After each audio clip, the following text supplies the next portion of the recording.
লোকগুলা তো খুব চালাক। দলের পদগুলা হুট হুট ছেড়ে দিচ্ছে। যেটাতে মাসাহারা পায় সেই পদগুলি কিন্তু কেউ ছাড়ছে না। এমপি, এমএলএ, কমিশনার, ওই লোকগুলোই কিছুদিন আগে ডিবেটে দেখতাম কেউ একটু সত্য কথা বলে ফেলেছে। আপনি বিজেপির খাতায় নাম লেখিয়ে নেন, বিজেপির খাতায় নাম লেখিয়ে না। সত্য কথা বলা মানে বিজেপির খাতায় নাম লেখা। এখন আবার ওনারাই বলছেন কি যে না, আমি সত্য বলছি মানে বিজেপি করব, এটা বলছি না। মানে এই লোকগুলোকে দেখলেই মনে হয় শয়তান।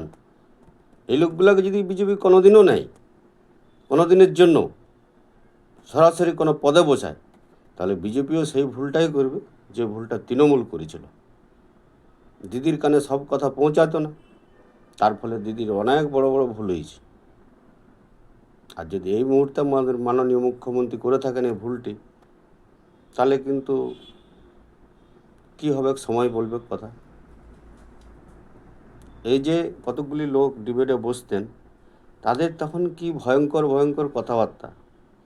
এখন বলছে না, ওগুলো আমরা মিথ্যা কথা বলতাম, ওগুলা মানে দলের এক নম্বর সৈনিক হলে তুমি আজও বলতে নাই ওই দল কি কি ভুল করেছে, দল কোথায় কি গোলমাল করেছে।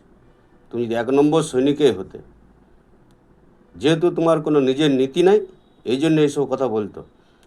আজও পর্যন্ত বামফ্রন্টের কোনো লোক তাদের ভুল সম্বন্ধে উল্টাপাল্টা কথা বলেছে? কারণ বামফ্রন্টের একটা নীতি আছে,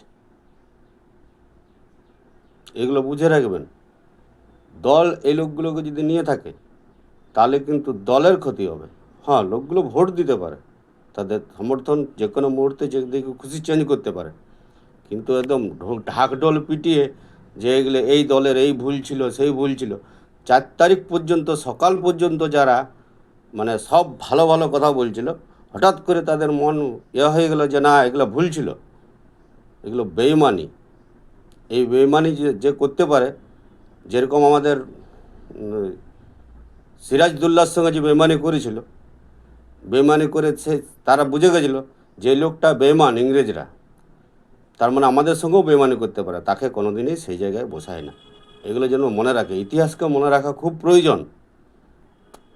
যারা বেইমান হয় তারা সব জায়গাতে গিয়েই বেইমানি করবে, যতই এখন মিষ্টি মিষ্টি কথা বলুক। ওই লোকগুলোকে দেখলেই মনে হয় শয়তান লোক, দেখেই বোঝা যায়। আর যারা সত্যিকারের তৃণমূলের একসময় গুলি খেয়েছে, মার খেয়েছে, তারা চুপচাপ বসে আছে। এখনও পর্যন্ত তারা টিভিতেও দেখা যায় না, কোথাও দেখা যায় না। এই লোকগুলো হঠাৎ করে সব বড় বড় জায়গায় পৌঁছে গেছে। দয়া করে এই লোকগুলোকে বিজেপি যেন না নেই, দলে না নেই। হ্যাঁ, কর্ম করতে পারে, যদি ভালো ভালো কর্ম করে ভালো জায়গায় পৌঁছাবে, সে তো আমাদের শাস্ত্রই বলছে ভালো কর্মের ভালো ফল পাবেই, কিন্তু অন্যায়ের ফল অন্যায়ভাবেই পাবে। ঠিক আছে, তখন আপনাদের মনে পড়ে না, না? যখন আপনারা নিরপেক্ষ মানুষ কোনো কথা বললে তাদেরকে কোনো দলের হয়ে দেখে দিতেন, জবরদস্তি আপনাকে নিজেকে বিরাট তৃণমূল ভাবার জন্য। এই কথাগুলো মনে পড়ে না? আপনার অন্তরাত্মাকে জিজ্ঞাসা করুন, আপনি কীভাবে ওকে বলতেন যে আপনি অমুক দলে ঢুকে যান, তমুক দলে ঢুকে যান? কেন বলতেন? নিজেকে বিরাট তৃণমূল ভাবাবার জন্য। আপনি তো নিজের বক্তব্য বলতে পারতেন, ওনাদেরকে কোনো দলে লাগাবার কী দরকার? এই কথাগুলো আপনার মনে পড়ে না? ওগুলো মনে করুন আর নিজেরা অনুশোচনা করুন।